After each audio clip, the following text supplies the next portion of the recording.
കാശിനാഥൻ ഭാഗം 17. രചന അവതരണം ദിവ്യരാജ്. ഞാൻ തേർഡ് ഇയർ ആയപ്പോഴാണ് കാട്ടുപറമ്പൻ എന്ന് വിളിപ്പേരുള്ള സിയാൻ കാട്ടുപറമ്പൻ ആ കോളേജിൽ ജോയിൻ ചെയ്തത്.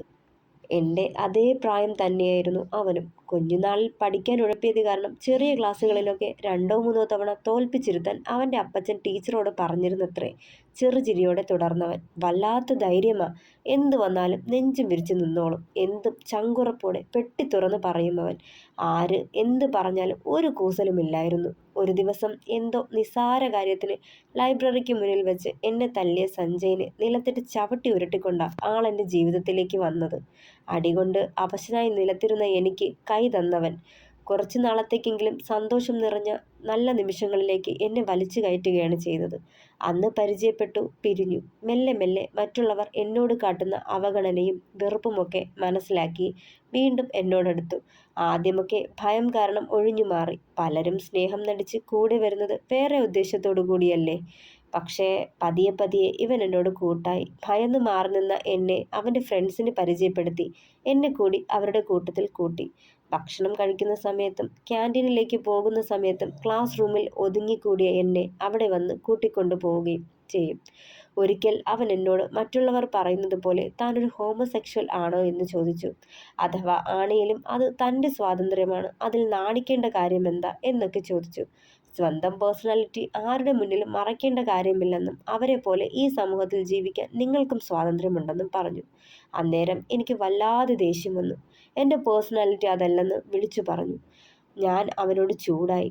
ഞാനൊരു ഹോമോസെക്ഷൽ അല്ല, ഞാനും സാധാരണക്കാരനാ, എന്നെ എല്ലാവരും കൂടി അങ്ങനെ ആക്കിയതാണ് പറഞ്ഞിട്ട് ക്ലാസ്സിൽ നിന്ന് ഇറങ്ങിപ്പോയി. 2 ദിവസം അവന് മുഖം കൊടുക്കാതെ പിണങ്ങി നടന്നു. 3-ാം ദിവസം എന്നെ പൂട്ടിട്ട് പിടിച്ച പോലെ പിടിച്ചു നിർത്തി. എൻ്റെ ലൈഫിലുണ്ടായതൊക്കെ തത്തയെ കൊണ്ട് പറയിക്കുന്ന പോലെ പറയിച്ചു. ഒക്കെ കേട്ട് കഴിഞ്ഞതും എന്നെ ഒത്തിരി ചീത്ത പറഞ്ഞു. പ്രതികരിച്ചില്ല, കംപ്ലൈൻറ്റ് ചെയ്തില്ല എന്നൊക്കെ പറഞ്ഞായിരുന്നു ചീത്ത മുഴുവൻ. അതൊന്നും ഇവിടെ നടക്കില്ലടാ. എന്നെ തകർക്കാൻ കച്ച കെട്ടി ഇറങ്ങിയിരിക്കുന്നത് എൻ്റെ രണ്ടാനമ്മയും അവരുടെ നേരാങ്ങളെയുമാണെന്ന് പറഞ്ഞപ്പോൾ കലി കൂടി വന്നു. എല്ലാത്തിനെയും പോലീസിലേൽപ്പിച്ച് സത്യം തെളിയിക്കണമെന്ന് പറയുമായിരുന്നവൻ. മെല്ലെ മെല്ലെ ഞങ്ങൾ തമ്മിലുള്ള അടുപ്പം തീവ്രമായി മാറി. അവൻ എനിക്ക് ഒരു കൂടപ്പിറപ്പും നല്ലൊരു സുഹൃത്തും ഒക്കെയായി. ഒരു അറിയപ്പെടുന്ന പാരമ്പര്യ ക്രിസ്ത്യൻ കുടുംബത്തിലെ കൊണ്ടും കൊടുത്തും ശീലിച്ചു വളർന്ന അപ്പൻ്റെ ചങ്കുറപ്പുള്ള മകൻ. ഏറ്റവും ഇളയ സന്തതിയായതുകൊണ്ട് ലാളിച്ചു വളർത്തിയത് കാരണം കുറച്ച് തല്ലുകൊള്ളിത്തരവും കയ്യിലുണ്ടായിരുന്നു. അപ്പൻ്റെ ഇഷ്ടത്തിന് പഠിക്കാൻ വന്നതെങ്കിൽ പോലും പഠനത്തിലും മിടുക്കനായിരുന്നവൻ. പതിയെ പതിയെ ഞാനും നോവിൻ്റെ ലോകത്തിൽ നിന്നും ഒരു പൂമ്പാറ്റയെപ്പോലെ പറന്നുയരാൻ തുടങ്ങി. ആരൊക്കെ എതിർത്തിട്ടും അവൻ എന്നെ കൈവിട്ടില്ല. ഞങ്ങളുടെ സൗഹൃദം അത്ര ബോധിക്കാത്ത ചിലരുണ്ടായിരുന്നു അവിടെ, സഞ്ജയും ഗ്യാങ്ങും. കാരണം പണ്ടത്തെ കണക്ക് എന്നെ ദ്രോഹിക്കാൻ അവനൊക്കെ ഭയമായിരുന്നിപ്പോൾ. അതിന് കാരണവുമുണ്ട്. ഒരു എമ്മണ്ടൻ ഇരുട്ടടി ചെറുചിരിയോടെ നോക്കിയവളെ. ഇരുട്ടടിയോ? അമ്പരപ്പോടെ വൈഷ്ണവി ചോദിച്ചു. അതേടോ, സഞ്ജയും ഗ്യാങ്ങും കോളേജ് ഹോസ്റ്റലിലെ താമസം. ഒരു രാത്രി സിനിമയ്ക്ക് പോവാൻ ഹോസ്റ്റലിൽ മതിൽ ചാടി വന്നതായിരുന്നു സിയാൻ. ഞാൻ പുറത്തുണ്ടായിരുന്നു. നേരെ ചെന്ന് പെട്ടത് അവന്മാരുടെ മുന്നിൽ. ഞങ്ങളെ രണ്ടിനെയും ഒറ്റയ്ക്ക് കിട്ടിയ സന്തോഷത്തിൽ 5ഉം കൂടി വളഞ്ഞു. എനിക്ക് പണ്ടത്തെ പേടിയൊന്നും അന്നേരം തോന്നിയില്ല. കാരണം അവനുണ്ടല്ലോ എന്ന ധൈര്യം. കരുതിയ പോലെ തന്നെ ഞങ്ങളെ തട്ടി തട്ടി വന്നു 5ഉം. പിന്നെ അവിടെ നടന്നത് നല്ല ഒന്നാന്തര അമ്പ് പെരുന്നാളായിരുന്നു. ഒറ്റ എണ്ണത്തിനെ പോലും വിട്ടില്ല. എന്നോട് ചെയ്തത് എണ്ണി എണ്ണി ചോദിച്ച് ഓരോന്നിനെയും ഇഞ്ചി ചതയ്ക്കണ പോലെ ഭ്രാന്തെടുത്ത് തല്ലുന്നവനെ അന്താളിപ്പോടെ നോക്കി നിന്നു ഞാൻ. അവൻ്റെ മനസ്സിൽ എൻ്റെ സ്ഥാനം എത്രയാണെന്ന് അറിഞ്ഞ ആ നിമിഷം. സ്വന്തം അച്ഛനോ കൂടപ്പിറപ്പോ കൂടി എന്നെ അറിയാൻ ശ്രമിക്കാതിരുന്നിടത്ത് ആരോരുമല്ലാത്ത ഇവൻ എന്നെ എത്രമാത്രം അറിഞ്ഞു എന്ന് ഞാൻ മനസ്സിലാക്കിയ നിമിഷങ്ങൾ. രക്തബന്ധത്തേക്കാൾ സ്നേഹബന്ധത്തിൻ്റെ തലങ്ങൾ ഉയർന്നതാണെന്ന് മനസ്സിലാക്കി ഞാൻ. കണ്ണു നിറഞ്ഞു പോയടോ. ആ സംഭവത്തിന് ശേഷം 5ഉം ഹോസ്പിറ്റലൈസ്ഡായി. ഞങ്ങൾക്കെതിരെ പരാതി കൊടുത്തില്ല. കാരണം അവനൊക്കെ ഡ്രഗ്സ് കൈമാറ്റം ചെയ്യാൻ പുറത്തിറങ്ങിയതായിരുന്നു. ഞങ്ങളെ ഒറ്റിയാൽ അവനൊക്കെയും പിടിക്കപ്പെടുമെന്ന് തോന്നിയിട്ടാവും അതൊരു ഗ്യാങ് വാറിൻ്റെ പേരിൽ ഒതുക്കി. സീനിയേഴ്സും ജൂനിയേഴ്സും തമ്മിലുള്ള ഗ്യാങ് വാറിൽ. പക്ഷേ അതോടെ സഞ്ജയിനും ഞങ്ങളോടുള്ള പക പീക്ക് പോയിന്റിലേക്ക് മാറിയിരുന്നു. അത് അധികം വൈകാതെ തന്നെ മനസ്സിലായി. തൊട്ടടുത്ത വർഷത്തെ പുതിയ ബാച്ച് കോളേജിൽ ജോയിൻ ചെയ്ത് 1 മാസം കഴിഞ്ഞ്. വൈഷു മോളെ, 4 മണിയായിട്ടോ കുട്ടി? വിളിക്കാൻ പറഞ്ഞല്ലോ അച്ഛയോട്. ഭരതൻ്റെ ഒച്ച കേട്ടതും പെട്ടെന്ന് തിരിഞ്ഞു നോക്കി രണ്ടാളും. അച്ഛയോട് ഞാൻ പറഞ്ഞിരുന്നു 4 മണിക്ക് വിളിക്കണമെന്ന്. 6 മണിക്കെങ്കിലും ഇവിടെ നിന്ന് ഇറങ്ങിയാലേ പറ്റുള്ളൂ. ബാക്കി പിന്നെ പറയട്ടോ. ഇപ്പോൾ എൻ്റെ കാശിനാഥന് ഇത്തിരി മനസ്സുഖം തോന്നുന്നില്ലേ? ഉള്ളിലെ നോവൊക്കെ എന്നോട് പറഞ്ഞപ്പോൾ മെല്ലെ അവൻ്റെ മുഖം കൈക്കുമ്പിളിലൊടുത്തവൾ. മനസ്സിൻ്റെ ഭാരം അകന്നെ പോലെ തോന്നാ വൈശു. മനസ്സൊന്ന് തണുത്ത പോലെ ദീർഘമായൊന്ന് നിശ്വസിച്ചവൻ. ഇതുമാതിരി ഒക്കെ മാറൂട്ടോ. ഈ പേടിയും അപകർഷതാബോധവും ഒക്കെ. ഞാനുണ്ട്. സിയാനെ പോലെ എന്നെയും കൂടെ കൂട്ടിക്കോ. അത് പറയവേ മുഖം മങ്ങിയവൻ്റെ. എന്തേ? അവൻ്റെ താടിത്തുമ്പിൽ പിടിച്ചു മുഖമുയർത്തി ചോദിച്ചു. എൻ്റെ സിയാനെപ്പോ ഇല്ല വൈശു. പൊയ്ക്കളഞ്ഞു. ആരും കാണാത്ത ലോകത്തേക്ക് എന്നെ മാത്രം തനിച്ചാക്കിയിട്ട്. അവനത് പറയവേ അമ്പരപ്പോടെ വൈഷ്ണവി അവനെ നോക്കി. കണ്ണേട്ടാ. അതേടോ, അവൻ പോയി നിത്യതയുടെ ലോകത്തേക്ക്. അവിടെ ആർക്കും മരണമില്ലെന്നല്ലേ പറയണേ? പറയവേ ഇരു കണ്ണുകളും ഈറനായി അവൻ്റെ. കുട്ടിയെ, ഉണർന്നില്ലേ നീ? വീണ്ടും ഭരതന്റെ വിളി എത്തിയിരുന്നു. ദാ വരണു അച്ഛേ. നടുക്കം വിട്ടകലാതെ അവനെ നോക്കിക്കൊണ്ട് പുറത്തേക്ക് നടക്കവേ സിയാനായിരുന്നു അവളുടെ മനസ്സിലും. തന്നെപ്പോലെ കണ്ണേട്ടൻ്റെ നന്മ മാത്രം ആഗ്രഹിച്ച മറ്റൊരുവൻ, യഥാർത്ഥ സുഹൃത്ത്. ഇത്തിരി ദിവസത്തേക്കെങ്കിലും ആ പാവം സ്നേഹവും കരുതലും എന്തെന്നറിഞ്ഞത് സിയാന്റെ ചേർത്ത് പിടിക്കലിലാവും. അത്ര നേരത്തേക്കെങ്കിലും മനസ്സ് തുറന്ന് സന്തോഷിച്ചത് അവനിലൂടെയാവാം. അവനീ ഭൂമിയിൽ ഇല്ലെന്നോർക്കെ നെഞ്ചൊന്ന് പിടഞ്ഞു അവളുടെ.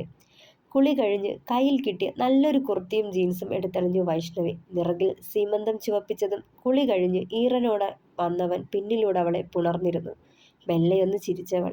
സാരിയാ തനിക്കിതിലും ചേരണത്. നല്ല ഇളം നിറത്തിലെ കോട്ടൺ സാരിയൊക്കെ ചുറ്റി നീ പോണത് കാണാൻ എന്തൊരു ഭംഗിയാന്നറിയോ? ചെറുചിരിയോടെ അവളുടെ കവിൾ ചേർത്ത് വെച്ചവൻ. ആണോ?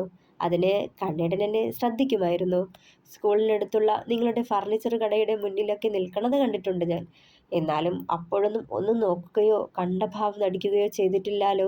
നമ്മുടെ കല്യാണ നിശ്ചയമൊക്കെ കഴിഞ്ഞിട്ട് പോലും, പരിഭവത്തോടെ പറഞ്ഞവൾ. ഞാൻ നോക്കുമായിരുന്നു.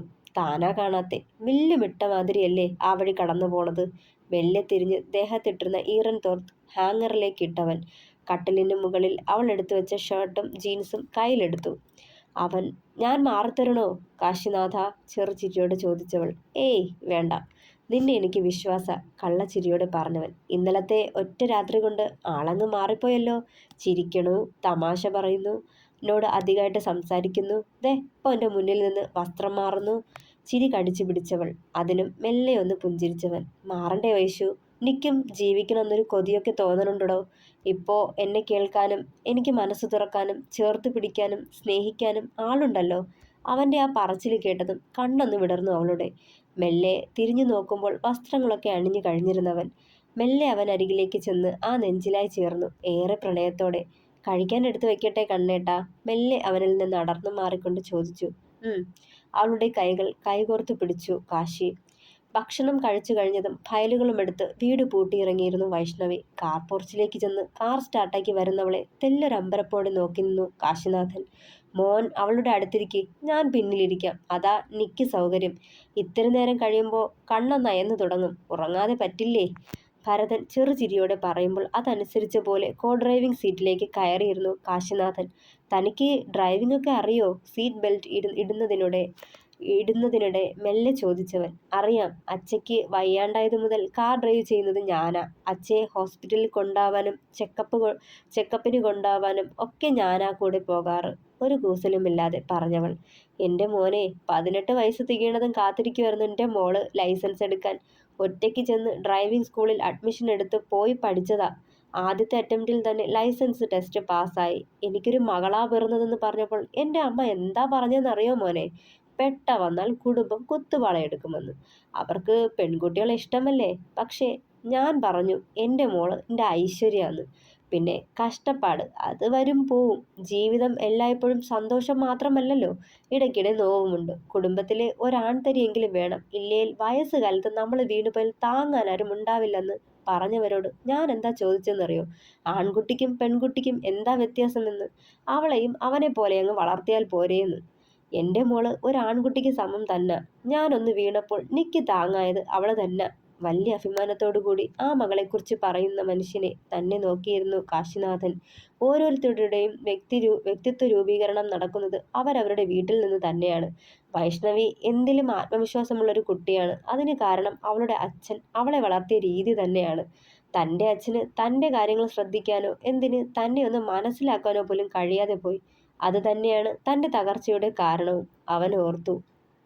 3-4 മണിക്കൂറത്തെ യാത്രയ്ക്കൊടുവിൽ ഹോസ്പിറ്റലിലെത്തിയിരുന്നു അവർ. നേരത്തെ അപ്പോയിൻമെന്റ് എടുത്തത് കാരണം അധികം വൈകാതെ ഡോക്ടറെ കയറി കാണാൻ കഴിഞ്ഞു. ഡോക്ടറെ കണ്ടു കഴിഞ്ഞ് നിർദ്ദേശിച്ച ടെസ്റ്റുകളും ചെയ്തു. അപ്പോഴേക്കും ഉച്ചയോടടുത്തിരുന്നു. അച്ഛേ, ഇനി റിസൾട്ടൊക്കെ ആയി വരുമ്പോഴേക്കും വൈകും. നമുക്ക് കാന്റീനിൽ ചെന്ന് എന്തേലും കഴിച്ചാലോ? പേപ്പേഴ്സുകളെല്ലാം ഒരു ഫയലിലാക്കി ബാഗിനുള്ളിലേക്ക് വച്ചവൾ. അതിനെന്താ, കഴിച്ചു കളയാം. ഭരതൻ മുന്നേ നടന്നു. പിന്നാലെ കാശിനാഥനും വൈശുവും. കണ്ണേട്ടാ, ഒന്ന് ചെന്ന് ഫുഡ് ഓർഡർ ചെയ്യാവോ? ബാഗ് കൊണ്ടുപോയി ഒഴിഞ്ഞു കിടന്നൊരു ചെയറിൽ വെച്ച് കൊണ്ട് ചോദിക്കുമ്പോൾ ഒരു ഞെട്ടലോടെ അവളെ മുഖമുയർത്തി നോക്കി കാശിനാഥൻ. ഞാനോ എന്ന ഭാവത്തിൽ. എന്തേ, പറ്റില്ലേ? നെറ്റി ചുളിച്ചുകൊണ്ട് അവളെ നോക്കിയവൻ. നിക്ക് ഇവിടത്തെ രീതികളൊന്നും അത്ര പിടിയില്ലാടോ. മെല്ലെ പറഞ്ഞതും നാ മോള് പോയി വാ, മോനിവിടെ ഇരുന്നോട്ടെ. ഭരതൻ ഒരു ചെയറിലേക്ക് മാറിയിരുന്നു. അതിനെന്താ, ഞാനോടി വരാല്ലോ. ഒരു തവണ പോയി വരുമ്പോൾ മനസ്സിലാവൂട്ടോ. വന്നേ പറഞ്ഞുകൊണ്ട് പേഴ്സിൽ നിന്ന് കാശെടുക്കാൻ തുടങ്ങിയവൾ. വേണ്ട, കാശൊക്കെ എൻ്റെ കയ്യിലുണ്ടോ. പോക്കറ്റിൽ നിന്നും വാലറ്റ് എടുത്തവൻ. കണ്ണേട്ടൻ മുന്നേ നടക്ക് പറഞ്ഞുകൊണ്ട് അവൻ്റെ കൈയും പിടിച്ച് തൊട്ട് പിന്നാലെ നടന്നവൾ. കോളേജിൽ പഠിക്കുന്ന കാലത്ത് പോലും ഒറ്റയ്ക്ക് ഒരിടത്ത് പോയിട്ടില്ല, ഒരു കാര്യവും ചെയ്തിട്ടില്ല. ഒക്കത്തിനും അച്ഛനുണ്ടാവും.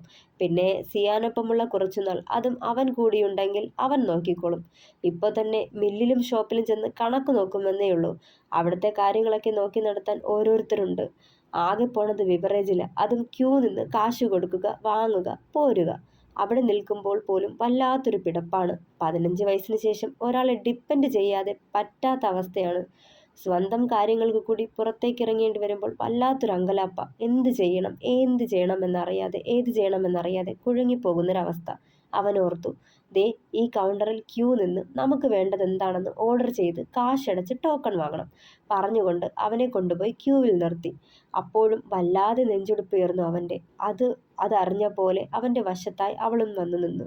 മെനു കയ്യിൽ കിട്ടിയതും വൈഷ്ണവിയെ നോക്കിയവൻ. എന്താ വേണ്ടതെന്നുള്ള അർത്ഥത്തിൽ. അച്ഛന് ഊണ് മതി, വെജ്. കണ്ണേട്ടൻ എന്താ വേണ്ടത്? എനിക്കത് മതി. അവളുടെ പറച്ചിൽ മെനുവിലൂടൊന്ന് പരതി. എന്താ വാങ്ങേണ്ടതെന്ന് ഓടിച്ചെന്ന് നോക്കി. എന്ത് വാങ്ങണമെന്നൊരു അങ്കലാപ്പിലായി. നിക്കും ഊണ് മതി, വെജ്. തനിക്കും അത് മതിയോ? അവളെ നോക്കിയതും മതി ചെറുചിരിയോടെ പറഞ്ഞവൾ. ഊണ് 3 പേർക്ക് ഓർഡർ ചെയ്ത ശേഷം കാശും അടച്ചു. അവിടെ നിന്ന് കിട്ടിയ ടോക്കണും എടുത്ത് കയ്യിൽ പിടിച്ച് വൈശുവിനെ ഒന്ന് നോക്കി. ഇനി ആ കൗണ്ടറിൽ ചെന്ന് ടോക്കൺ എടുത്ത് ഊണ് വാങ്ങി നമ്മൾ റിസർവ് ചെയ്തിട്ട് ഏരിയയിലേക്ക് പോവാം. അടുത്ത കൗണ്ടർ ചൂണ്ടിക്കാട്ടിയവൾ. കയ്യിലിരുന്ന ടോക്കൺ നീട്ടി ഊണും വാങ്ങി തിരികെ വരുമ്പോൾ കുറച്ചു മുന്നേ വരെ ഉണ്ടായിരുന്ന പകപ്പും അങ്കലാപ്പും അകന്നിരുന്നു അവനിൽ നിന്നും. കണ്ടോ, ഇത്രയുള്ളൂ. നമ്മൾ വലിയ സംഭവമാണെന്ന് കരുതണത് പലതും ഇതുപോലെ തന്നെ കണ്ണേട്ടാ. ഇതുപോലെ ഓരോന്നും സ്വയം നമ്മൾ ചെയ്യണം, ആരെയും ആശ്രയിക്കാതെ. നമ്മൾ ഒരിക്കലും ഒരാളെയും ഡിപ്പെൻഡ് ചെയ്യേണ്ടി വരരുത്. എല്ലാം നമുക്ക് കഴിയും എന്ന് ചിന്തിച്ചോണം. പണ്ട് ലാലേട്ടൻ പറഞ്ഞ പോലെ, വഴി അറിയില്ലാച്ച ചോദിച്ചു പോവും അല്ലേ? ചിരിയോടെ അവനെ നോക്കിയവൾ. മെല്ലെ ഒന്ന് ചിരിച്ചേയുള്ളവൻ. ഇനി വരുമ്പോൾ അച്ഛയുടെ കൂടെ ഡോക്ടറെ കാണാൻ കണ്ണേട്ടനോടി വരണം. ഒക്കെ കണ്ട് മനസ്സിലാക്കി വെക്കണം. എനിക്ക് വരാൻ പറ്റാത്ത സാഹചര്യങ്ങൾ ചിലപ്പോൾ കണ്ണേട്ടനാവും കൊണ്ടുവരേണ്ടത്. അത് പറയുമ്പോൾ മുഖമുയർത്തി നോക്കിയവൻ. ഞാനോ എന്ന ഭാവത്തിൽ. അതേ, എന്തിനാ ഞെട്ടണേ? അമ്മായിയച്ഛനെ ഹോസ്പിറ്റലിൽ കൊണ്ടുപോവേണ്ടത് മരുമകന്റെ കൂടി കടമയാട്ടോ, കുറുമ്പോടെ പറഞ്ഞവൾ. കണ്ണേട്ടന് 2 വീലറിന്റെ ലൈസൻസ് ഉണ്ടോ? തിരികെയുള്ള ഡ്രൈവിങ്ങിനിടെ വൈഷ്ണവി തിരക്കിയിരുന്നു. ഇല്ല. തോന്നി, പക്ഷേ 2 വീലർ ഓടിക്കാൻ നന്നായി അറിയാം. എപ്പോഴാ പഠിച്ചേ? അവൾ അവനെ നോക്കി. അത് കോളേജിൽ വെച്ച് സിയാന പഠിപ്പിച്ചേ. എന്നിട്ടെന്താ ലൈസൻസ് എടുക്കാത്തേ? അന്നേരം പറ്റിയില്ലടോ. ദീർഘമായൊന്ന് നിശ്വസിച്ചവൻ. 4 വീലറോ? ഇല്ലടോ, പഠിക്കണം എന്ന് കൊതിച്ചിട്ടുണ്ട്. പിന്നെ ഒക്കെ പോയി ഒരുതരം നിർവികാരതയോടെ പറഞ്ഞവൻ. ലൈസൻസ് അത്യാവശ്യം കേട്ടോ മോനെ, അതങ്ങ് എടുത്തേക്ക്. എങ്ങാനും പോലീസ് പിടിച്ചാൽ പ്രശ്നമാവും, ഭരതൻ കൂട്ടിച്ചേർത്തു. ഞാനിതേവരെ അതിനെപ്പറ്റിയൊന്നും ചിന്തിച്ചില്ല. ഇളയമ്മാവൻ്റെ പഴയ ബുള്ളറ്റാ പണി കഴിച്ചെടുത്തുകൊണ്ട് നടക്കണത്. അവിടെ ഇട്ടാവട്ടത്തൊക്കെ അത് മതിയെന്നാ കരുതിയേ. ഒക്കെ നമുക്ക് ശരിയാക്കാം. കൂടെ 4 വീലറും പഠിക്കാം അല്ലേ അച്ഛാ? ഭരതനെ നോക്കി വൈഷ്ണവി ചെറുപുഞ്ചിരിയോടെ. പിന്നല്ലാതെ, അതൊക്കെ നിസ്സാരല്ലേ? അതേ ചിരിയോടെ അയാളും അത് പറഞ്ഞു. ആ അച്ഛനും മകൾക്കുമൊപ്പം ചിലവിടുന്ന ഓരോ നിമിഷവും കൂപ്പുകുത്തി നിലത്തേക്ക് വീണുപോയ തൻ്റെ ആത്മവിശ്വാസം മെല്ലെ തലയുയർത്തിയത് അറിയുന്നുണ്ടായിരുന്നു കാശിനാഥൻ. തുടരും.